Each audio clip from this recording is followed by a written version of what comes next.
Oh, sorry, something said I'm being recorded. And so and I thought that and I thought it was unusual. I mean, yes, it was because I had firsthand knowledge of it. I mean, so what happened was I found myself in a drug ring circa 1988.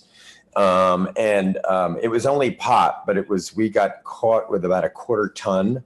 So, you say pot, people are, who cares, but quarter ton is a lot. And it was Mexican drug ring, came in from Mexico through actually the border. And actually our connection to Mexico, his grandfather was a general in the Mexican army. So everything just got greased in at the border and just came through to us. So, and I was the sort of moron in this entire operation. I just did it for the heck of it. I ran into a friend of mine on the street, one of my brother's best friends, and I knew that he did this. And I said, "What are you in the neighborhood for?" And I said, "Are you doing nudge, nudge, wink, wink?" And he was like, "Yeah, I am."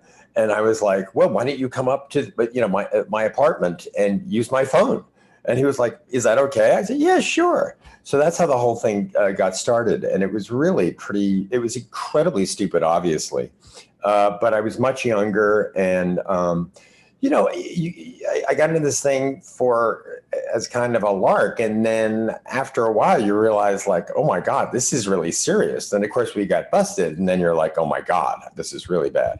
But what the book focuses in sort of, is that front story, and then it just sort of leaps back, that it dips into my past. And so the book ended up being like how someone like me ended up this way, because I had a really interesting family and a pretty brilliant and abusive stepfather that we met when I was about 9. So, and it's sort of, and not that but he also gave us like fascinating lessons and fascinating support in a lot of ways, but it was also it was really difficult. It was hard. And I have a kid. If you're abusive to your kid, that really can damage them and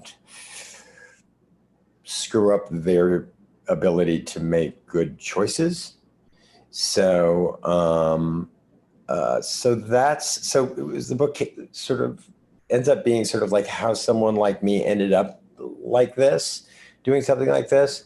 I hope the book is funny, because it is sort of a fish out of water story. I was like, I didn't bargain for any of it. When we got busted, I thought the guy who's Jordan Bellick in the book was going to have a lawyer for us. He didn't. And you're like, well, wait a minute. So,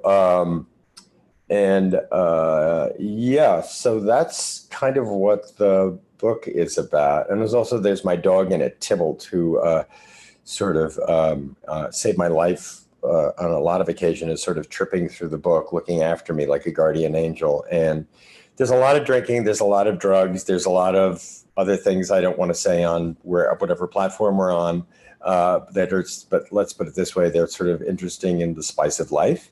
And it was a really situation of playing with heavy duty, high temperature fire, but actually coming out the other end. So anyway, I'm sorry. Well, thank you. Well, there you have it. His book is called Bob Goes to Jail, and I'm sure it's another Hollywood movie in the making or Broadway play. So Rob has done fabulous things, Rob. And for you to come out and talk about this side of your life must have been very hard. And I have to applaud you for writing a book like this that will inspire so many people because, you're considered one of the privileged with all these fabulous experiences. And so I can't wait to read the book. And I can't wait to recommend the book. But thank you very much for coming on. Elton? Yeah. What was the Die Hard movie you did, Rob? Oh, I was in the third Die Hard movie. We called it Die Hard Trois. I'm joking. Die Hard Trois. And what role did you play? I'm sorry. It was it was a smallish role, but I mean, really, if you look at the movie, I'm in it. I'm just one of the German bad guys, but Okay. it's basically Jeremy Irons and Bruce Willis and Sam Jackson, and then the rest of us. But I mean, I'm there. Yeah, I look a little better. I'm younger. Yeah. Well, we're And excited you're about so your book, modest. Rob. I would be happy to carry Bruce Willis' bag.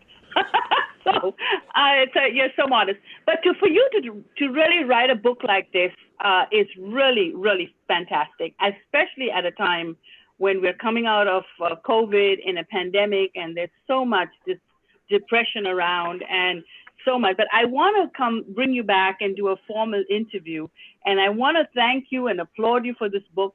And I highly recommend that everybody should get a copy of it. It's available everywhere. And thank you. I'm rushing because I've got a lot of speakers.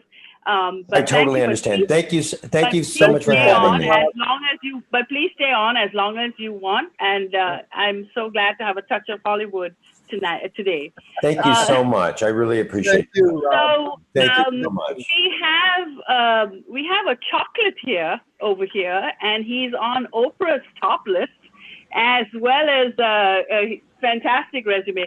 But Philip, can we hold you for a few minutes because I need to bring Patrick on to speak, and then I'll bring you on, okay? Because we can't wait to see those chocolates. I was looking at all your fabulous photos, and I was like, my goodness me.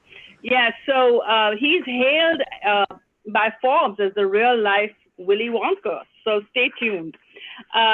So we have Patrick. We've been talking a lot about many different things, and Patrick is one of the protectors on the internet for kids. And Patrick, we did a cybersecurity event earlier this year, and so I'm very, very interested in a way to protect our children. I know everybody is watching, and we are all so concerned about what's going on, and our kids are like 24/7 on the internet. So Patrick is coming to us with a very, very important topic, and he's going to talk to us about Garfield. So tell us all about this amazing use of Garfield. Yeah.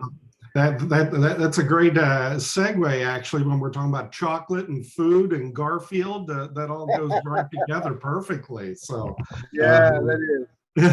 Thank you. I appreciate the opportunity. Yeah, we're the nonprofit Center for Cyber Safety and Education. We're a charity that focuses on teaching people how to be safe online. We have programs for parents, programs for seniors, programs for teenagers, and a program that we're really proud of that's won multiple awards now is our Garfield program for elementary school children.